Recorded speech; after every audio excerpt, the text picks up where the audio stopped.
Il est possible avec Outlook 2013 de lutter contre les pourriels. Qu'est-ce qu'un pourriel? Un pourriel est également appelé courrier indésirable ou encore spam. Vous verrez également l'intitulé junk.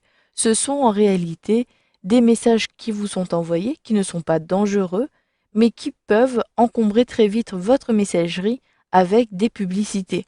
Vous ne souhaitez peut-être plus recevoir ces messages. Pour gérer ces différents messages que vous recevez à votre rencontre, il est possible de les déplacer dans un dossier spécifique, un dossier courrier indésirable ou encore spam. Si vous disposez d'un compte POP, c'est le cas ici pour albert.moreau@hotmail.fr, vous allez avoir un dossier courrier indésirable qui est créé et qui est disponible sur votre ordinateur. Par contre, si vous disposez d'un compte IMAP, c'est le cas ici pour Fanny Dubois, je dispose cette fois-ci d'un dossier spam, mais il est disponible à l'intérieur ici du dossier Gmail. Il sera synchronisé avec mon serveur et je pourrai avoir à ma disposition en ligne ces messages-ci. Si je suis sur le compte de Fanny Dubois, je peux déplacer les messages que je reçois en tant qu'indésirables dans ce dossier des spams. Ici, je reçois régulièrement un email m'annonçant que j'ai gagné un iPad mini.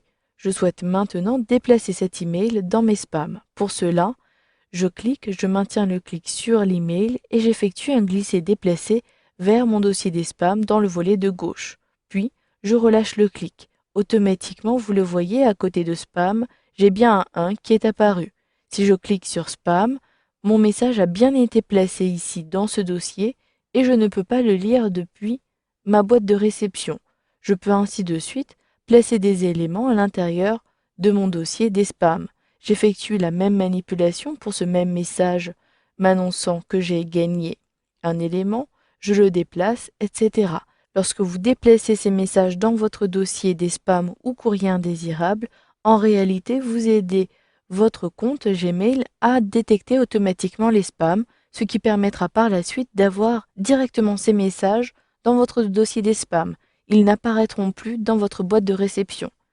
Une fois que vous avez procédé comme cela au déplacement de vos messages, donc ici je place à nouveau un message, je peux à nouveau les consulter bien évidemment dans mon dossier des spams en cliquant sur spam dans le volet de gauche, si je m'aperçois que j'ai par erreur placé un élément dans ce dossier-ci. Je peux à nouveau le replacer dans ma boîte de réception en effectuant un glisser-déplacer à nouveau vers mon dossier boîte de réception. Ainsi, si je clique, j'ai à nouveau la possibilité de consulter mon email dans cette boîte-ci. Il est recommandé aussi, si vous avez régulièrement des spams d'une même personne, de la bloquer. En cliquant droit au niveau de l'email, dans le menu contextuel, vous le voyez, vous avez une rubrique courrier indésirable. Dans le sous-menu contextuel, vous pouvez dès lors sélectionner bloquer l'expéditeur ou encore vous pouvez ne jamais bloquer tous les domaines. Donc les domaines, ce sont ceux qui se situent après l'arrobase. Vous avez un nom de domaine, par exemple @gmail.com. Vous pouvez également ne jamais bloquer ce groupe ni la liste de diffusion. Donc ici, je souhaite bloquer cet expéditeur, je clique ici. Puis, vous avez ici un message qui vous informe que tous les messages provenant de cet expéditeur sont maintenant dans votre dossier des spams. Je clique ici sur OK et si vous ne souhaitez plus avoir ce message, cochez ici, puis cliquez sur OK pour valider.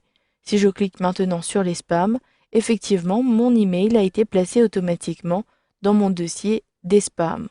Vous pouvez gérer notamment ces expéditeurs depuis le menu ici, dans la zone supprimée de votre ruban. Si je clique sur le menu déroulant, je retrouve les mêmes fonctionnalités et je peux préciser qu'il ne s'agit pas d'un spam, ce qui permettra de replacer ces éléments dans ma boîte de réception.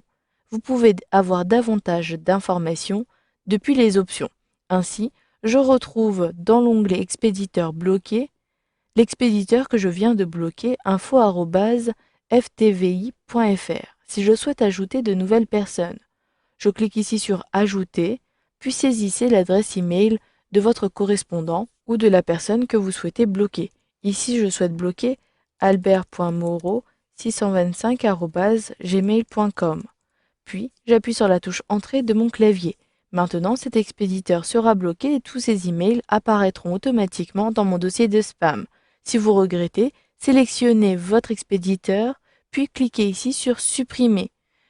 Inversement, si vous souhaitez autoriser des expéditeurs, cliquez sur l'onglet Expéditeur approuvé, puis ajoutez tous les éléments et donc tous vos contacts. Ensuite, il est possible depuis l'onglet des options de modifier le comportement des messages qui sont attribués, donc qui sont classés en tant que spam. Vous pouvez décider d'avoir plutôt un niveau faible, élevé, ou encore d'avoir uniquement dans votre boîte de réception les listes que vous avez approuvées. Si vous n'avez pas ajouté un expéditeur dans votre liste blanche, vous allez avoir tous les messages des autres qui seront placés automatiquement dans votre courrier indésirable. Donc ici, je conseille de sélectionner plutôt faible, ce qui permettra de transférer tous les éléments, donc tous les messages que vous recevez, qui semblent indésirables. Donc je vous conseille par la suite d'aller revoir dans votre courrier indésirable si un message n'a pas été placé involontairement. Puis, vous pouvez en dessous décider de supprimer définitivement ce courrier qui a été placé dans ce dossier des spams. Je clique ici sur OK pour valider.